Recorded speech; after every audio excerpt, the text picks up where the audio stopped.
ओम शांति। आज 1 अप्रैल 2025 बाबा के महावाक्य हैं।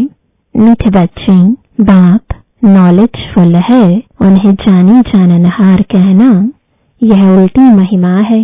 बाप आते ही हैं तुम्हें पतित से पावन बनाने। प्रश्न है, बाप के साथ साथ सबसे अधिक महिमा और किसकी है और कैसे? उत्तर है, पहला, बाप के साथ भारत की महिमा भी बहुत है। भारत ही अविनाशी खंड है, भारत ही स्वर्ग बनता है। बाप ने भारतवासियों को ही धनवान, सुखी और पवित्र बनाया है।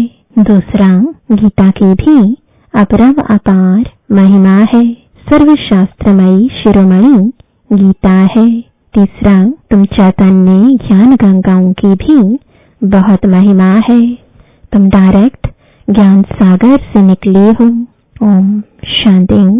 ओम शांति का अर्थ तो नए व पुराने बच्चों ने समझाया है। तुम बच्चे जान गए हो, हम सब आत्माएं परमात्मा की संतान है।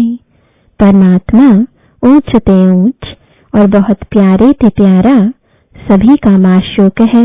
बच्चों को ज्ञान और भक्ति का राज तो समझाया है। ज्ञान माना दिन, सतयुग त्रेता, भक्ति माना रात, द्वापर कलयुग। भारत की ही बात है। पहले पहले तुम भारतवासी आते हो। 84 का चक्र भी तुम भारतवासियों के लिए है। भारत ही अविनाशी खंड है। भारत खंड ही स्वर्ग बनता है और कोई खंड स्वर्ग नहीं बनता। बच्चों को समझाया गया है, नई दुनिया सतयुग में भारत ही होता है। भारत ही स्वर्ग कहलाता है। भारतवासी ही फिर 84 जन्म लेते हैं, नर्कवासी बनते हैं, वही फिर स्वर्गवासी बनेंगे। इस समय सभी नर्कवासी हैं, फिर भी और सभी खंड विनाश हो, बाकी भारत रहेगा। भारत खंड की महिमा अपरम अपार है। भारत में ही बाप आकर तुमको राजयोग सिखलाते हैं। यह गीता का पुरुषोत्तम संगम युग है। भारत ही फिर पुरुषोत्तम बनने का है। अभी वह आदि सनातन देवी देवता धर्म भी नहीं है, राज्य भी नहीं है, तो वह युग भी नहीं है। तुम बच्चे जानते हो, वर्ल्ड ऑलमाइटी अथॉरिटी एक भगवान को ही कहा जाता है। भारतवासी यह बहुत भूल करते हैं, जो कहते हैं वह अंतर्यामी है। सभी के अंदर को वह जानते हैं। बाप कहते हैं, मैं कोई के भी अंदर को नहीं जानता हूँ। मेरा तो काम ही है पतितों को पावन बनाना। बहुत कहते हैं, शिव बाबा आप तो अंतर्यामी हो। बाबा कहते हैं, मैं हूँ नहीं, मैं किसके भी दिल को नहीं जानता हूँ। मैं तो सिर्फ आकर पतितों को पावन बनाता हूँ। मुझे बुलाते ही पतित दुनिया में है और मैं एक ही बार आता हूँ, जबकि पुरानी दुनिया को नया बनाना है। मनुष्य को यह पता नहीं है कि यह जो दुनिया है वह नई से पुरानी, पुरानी से नई कब होती है। हर चीज नई से पुरानी सतो रजो तमो में जरूर आती है। मनुष्य भी ऐसे होते हैं। बालक सतो प्रधान है, फिर युवा होते हैं, फिर वृद्ध होते हैं, अर्थात रजो तमो में आते हैं। बूढ़ा शरीर होता है तो वह छोड़कर फिर बच्चा बनेंगे। बच्चे जानते हैं नई दुनिया में भारत कितना ऊंच था। भारत की महिमा अपरम अपार है। इतना सुखी, धनवान, पवित्र और कोई खंड है नहीं। फिर सतप्रधान बनाने बाप आए हैं। सतप्रधान दुनिया की स्थापना हो रही है। त्रिमूर्ति ब्रह्मा विष्णु शंकर को क्रिएट किसने किया? ऊंचते ऊंचतो शिव है, कहते हैं त्रिमूर्ति ब्रह्मा। अर्थ तो समझते नहीं, वास्तव में कहना चाहिए त्रिमूर्ति शिव न कि ब्रह्मा। अब गाते हैं देव देव महादेव, शंकर को ऊंच रखते हैं तो त्रिमूर्ति शंकर कहे ना, फिर त्रिमूर्ति ब्रह्मा क्यों कहते? शिव है रचयिता, गाते भी हैं परमपिता परमात्मा ब्रह्मा द्वारा स्थापना करते हैं ब्राह्मणों की। भक्ति मार्ग में नॉलेजफुल बाप को जानी जाननहार कह देते हैं। अब वह महिमा अर्थ सहित नहीं है। तुम बच्चे जानते हो बाप द्वारा हमें वर्षा मिलता है, वह खुद हम ब्राह्मणों को पढ़ाते हैं क्योंकि वह बाप भी है, सुप्रीम टीचर भी है। वर्ल्ड की हिस्ट्री ज्योग्राफी कैसे चक्र लगाती है वह भी समझाते हैं। वही नॉलेजफुल है, बाकी ऐसे नहीं कि वह जानी जाननहार है। यह भूल है। मैं तो सिर्फ आकर पतितों को पावन बनाता हूँ, 21 जन्म के लिए राज्य भाग्य देता हूँ। भक्ति मार्ग में है अल्पकाल का सुख, जिसको सन्यासी हठ योगी जानते ही नहीं, ब्रह्म को याद करते हैं। अब ब्रह्म तो भगवान नहीं, भगवान तो एक निराकार शिव है जो सर्व आत्माओं का बाप है। हम आत्माओं के रहने का स्थान ब्रह्मांड स्वीट होम है। वहां से हम आत्माएं यहाँ पाठ बजाने आती हैं। आत्मा कहती है हम एक शरीर छोड़ दूसरा तीसरा लेती हूँ। 84 जन्म भी भारतवासियों के ही हैं। जिन्होंने बहुत भक्ति की है वही फिर ज्ञान भी जास्ती उठाएंगे। बाप कहते हैं गृहस्थ व्यवहार में भल रहो, परंतु श्रीमत पर चलो। तुम सभी आत्माएं आशिक हो एक परमात्मा माशूक की। भक्ति मार्ग से लेकर तुम याद करते आए हो। आत्मा बाप को याद करती है। यह है ही दुख धाम। हम आत्माएं असुल शांति धाम की निवासी हैं। पीछे आए सुख धाम में, फिर हमने 84 जन्म लिए। हम सो हम का अर्थ भी समझाया है। वह तो कह देते आत्मा सु परमात्मा, परमात्मा सु आत्मा। अब बाप ने समझाया है हम सुदेवता, क्षत्रिय, वैश्य, सुशूद्र। अभी हम सु ब्राह्मण बने हैं सुदेवता बनने के लिए। यह है यथार्थ अर्थ, वह है बिल्कुल रॉन्ग। सतयुग में एक देवी देवता धर्म अद्वैत धर्म था। पीछे और धर्म हुए हैं तो द्वैत हुआ है। द्वापर से आसुरी रावण राज्य शुरू हो जाता है। सतयुग में रावण राज्य ही नहीं तो 5 विकार भी नहीं हो सकते। वह है ही संपूर्ण निर्विकारी। अभी तुम हो गॉडली स्टूडेंट, तो यह टीचर भी हुआ, फादर भी हुआ। फिर तुम बच्चों को सदगति दे स्वर्ग में ले जाते हैं तो बाप, टीचर, गुरु तीनों ही हो गया। उनके तुम बच्चे बने हो तो तुमको कितनी खुशी होनी चाहिए। मनुष्य तो कुछ भी नहीं जानते। रावण राज्य है ना, हर वर्ष रावण को जलाते आते हैं, परंतु रावण है कौन यह नहीं जानते। तुम बच्चे जानते हो यह रावण भारत का सबसे बड़ा दुश्मन है। यह नॉलेज तुम बच्चों को ही नॉलेजफुल बाप से मिलती है। वह बाप ही ज्ञान का सागर, आनंद का सागर है। ज्ञान सागर से तुम बादल भरकर फिर जाए वर्षा बरसाते हो। ज्ञान गंगाएं तुम हो। तुम्हारी ही महिमा है। बाप कहते हैं मैं तुमको अभी पावन बनाने आया हूँ।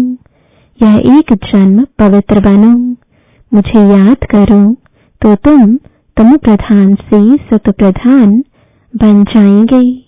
मैं ही पतित पावन हूँ, जितना हो सके याद को बढ़ाओ। मुख से शिव बाबा कहना भी नहीं है, जैसे आशिक माशूक को याद करते हैं। एक बार देखा बस, फिर बुद्धि में उनकी ही याद रहेगी। भक्ति मार्ग में जो जिस देवता को याद करते पूजा करते उसका साक्षात्कार हो जाता है। वह है अल्पकाल के लिए। भक्ति करते नीचे उतरते आए हैं, अब तो मौत सामने खड़ा है। हाय हाय के बाद फिर जय जयकार होनी है। भारत में ही रक्त की नदी बहनी है। सिविल वॉर के आसार भी दिखाई दे रहे हैं। तमो प्रधान बन गए हैं, अब तुम सतो प्रधान बन रहे हो। जो कल्प पहले देवता बने हैं वही आकर बाप से वर्षा लेंगे। कम भक्ति की होगी तो ज्ञान थोड़ा उठाएंगे, फिर प्रजा में भी नंबरवार पद पाएंगे। अच्छे पुरुषार्थी श्रीमत पर चल अच्छा पद पाएंगे। मैनर्स भी अच्छे चाहिए, दैवी गुण भी धारण करने हैं। वह फिर 21 जन्म चलेंगे। अभी है सबके आसुरी गुण। आसुरी दुनिया पतित दुनिया है ना। तुम बच्चों को वर्ल्ड की हिस्ट्री ज्योग्राफी भी समझाई गई है। इस समय बाप कहते हैं याद करने की मेहनत करो तो तुम सच्चा सोना बन जाएंगे। सतयुग है गोल्डन एज, सच्चा सोना। फिर त्रेता में चांदी की एलॉय पड़ती है, कला कम होती जाती है। अभी तो कोई कला नहीं है। जब ऐसी हालत हो जाती है तब बाप आते हैं। यह भी ड्रामा में नोंद है। इस रावण राज्य में सभी बेसमझ बन गए हैं, जो बेहद ड्रामा के पाठधारी होकर भी ड्रामा के आदि मध्य अंत को नहीं जानते हैं। तुम एक्टर्स हो ना, तुम जानते हो हम यहाँ पाठ बजाने आए हैं, परंतु पाठधारी होकर जानते नहीं तो बेहद का बाप कहेंगे ना कि तुम कितने बेसमझ बन गए हो। अब मैं तुमको समझदार हीरे जैसा बनाता हूँ, फिर रावण कौड़ी जैसा बना देता है। मैं ही आकर सबको साथ ले जाता हूँ। फिर यह पतित दुनिया भी विनाश होती है। मच्छरों सदृश सबको ले जाता हूँ। तुम्हारी एम ऑब्जेक्ट सामने खड़ी है। ऐसा तुमको बनना है, तब तो तुम स्वर्गवासी बनेंगे। तुम ब्रह्मा कुमार कुमारियां यह पुरुषार्थ कर रहे हो। मनुष्यों की बुद्धि तमो प्रधान है तो समझते नहीं। इतने बीके हैं तो जरूर प्रजापिता ब्रह्मा भी होगा। ब्राह्मण है चोटी, ब्राह्मण फिर देवता। चित्रों में ब्राह्मणों को और शिव को गुम कर दिया है। तुम ब्राह्मण अभी भारत को स्वर्ग बना रहे हो। अच्छा, मीठे मीठे सिकिलदे बच्चों प्रति माता पिता बाप दादा का याद प्यार और गुड मॉर्निंग। रूहानी बाप की रूहानी बच्चों को नमस्ते। रूहानी बच्चों की रूहानी बाप दादा को गुड मॉर्निंग और नमस्ते। धारणा के लिए मुख्य सार है, पहला ऊंच पद के लिए श्रीमत पर चल अच्छे मैनर्स धारण करने हैं। दूसरा सच्चा आशिक बन एक माशूक को ही याद करना है। जितना हो सके याद का अभ्यास बढ़ाते जाना है। वरदान है निमित्तपन की स्मृति से माया का गेट बंद करने वाले डबल लाइट भव, जो सदा स्वयं को निमित्त समझकर चलते हैं उन्हें डबल लाइट स्थिति का स्वतः अनुभव होता है। करण करावनहार करा रहे हैं, मैं निमित्त हूँ, इसी स्मृति से सफलता होती है। मैं बनाया अर्थात माया का गेट खुला, निमित्त समझा अर्थात माया का गेट बंद हुआ। तो निमित्त समझने से माया जीत भी बन जाते और डबल लाइट भी बन जाते, साथ साथ सफलता भी अवश्य मिलती है। यही स्मृति नंबर 1 लेने का आधार बन जाती है। स्लोगन है, त्रिकालदर्शी बनकर हर कर्म करो तो सफलता सहज मिलती रहेगी। मातेश्वरी जी के महावाक्य। पहला, मनुष्य आत्मा अपनी पूरी कमाई अनुसार भविष्य प्रारब्ध भोगता है। देखो, बहुत मनुष्य ऐसे समझते हैं हमारे पूर्व जन्मों की अच्छी कमाई से अभी यह ज्ञान प्राप्त हुआ है, परंतु ऐसी बात है ही नहीं। पूर्व जन्म का अच्छा फल है, यह तो हम जानते हैं। कल्प का चक्र फिरता रहता है, सतो रजो तमो बदली होता जाता है, परंतु ड्रामा अनुसार पुरुषार्थ से प्रारब्ध बनने की मार्जिन रखी है। तब तो वहां सतयुग में कोई राजा रानी, कोई दासी, कोई प्रजा पद पाते हैं। तो यही पुरुषार्थ की सिद्धि है। वहां द्वैत ईर्ष्या होती नहीं, वहां प्रजा भी सुखी है। राजा रानी प्रजा की ऐसी संभाल करते हैं जैसे माँ बाप अपने बच्चों की संभाल करते हैं। वहां गरीब साहूकार सब संतुष्ट हैं। इस एक जन्म के पुरुषार्थ से 21 पीढ़ी के लिए सुख भोगेंगे। यह है अविनाशी कमाई। जो इस अविनाशी कमाई में अविनाशी ज्ञान से अविनाशी पद मिलता है। अभी हम सतयुगी दुनिया में जा रहे हैं। यह प्रैक्टिकल खेल चल रहा है। यहाँ कोई छू मंत्र की बात नहीं है। दूसरा, गुरु मत, शास्त्रों की मत, कोई परमात्मा की मत नहीं है। परमात्मा कहते हैं, बच्चे यह गुरु मत, शास्त्र मत कोई मेरी मत नहीं है। यह तो सिर्फ मेरे नाम की मत देते हैं, परंतु मेरी मत तो मैं जानता हूँ। मेरे मिलन का पता मैं आकर देता हूँ। उसके पहले मेरी एड्रेस कोई नहीं जानता। गीता में भल भगवान वाच है, परंतु गीता भी मनुष्यों ने बनाई है। भगवान तो स्वयं ज्ञान का सागर है। भगवान ने जो महावाक्य सुनाए हैं उनका यादगार फिर गीता बनी है। यह विद्वान पंडित आचार्य कहते हैं, परमात्मा ने संस्कृत में महावाक्य उच्चारण किए। उसे सीखने बगैर परमात्मा मिल नहीं सकेगा। यह तो और ही उल्टा कर्म कांड में फंसाते हैं। वेद शास्त्र पढ़ अगर सीढ़ी चढ़ जावे तो फिर उतना ही उतरना पड़े, अर्थात उनको भुलाए एक परमात्मा से बुद्धि योग जोड़ना पड़े। क्योंकि परमात्मा साफ कहता है, इन कर्म कांड वेद शास्त्र पढ़ने से मेरी प्राप्ति नहीं होती है। देखो, ध्रुव, प्रहलाद, मीरा ने क्या शास्त्र पढ़ा। यहाँ तो पढ़ा हुआ भी सब भूलना पड़ता है। जैसे अर्जुन ने पढ़ा था तो उनको भी भूलना पड़ा। भगवान के साफ महावाक्य है, श्वासोश्वास मुझे याद करो। इसमें कुछ भी करने की जरूरत नहीं है। जब तक यह ज्ञान नहीं है तो भक्ति मार्ग चलता है, परंतु ज्ञान का दीपक जग जाता है तो कर्म कांड छूट जाते हैं। क्योंकि कर्म कांड करते करते अगर शरीर छूट जावे तो फायदा क्या मिला। प्रारब्ध तो बनी नहीं, कर्म बंधन के हिसाब किताब से तो मुक्ति मिली नहीं।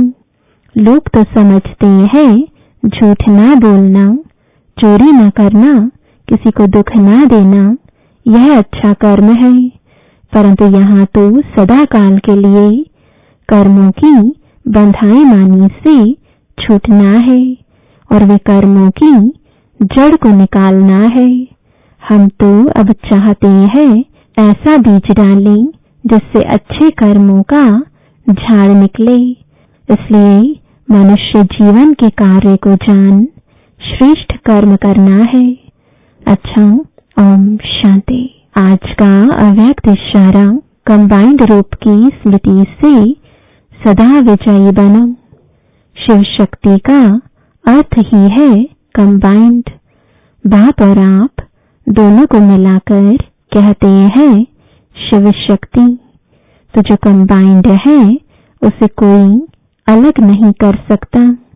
यही याद रखो कि हम कंबाइंड रहने के अधिकारी बन गए। पहले ढूंढने वाले थे और अभी साथ रहने वाले हैं।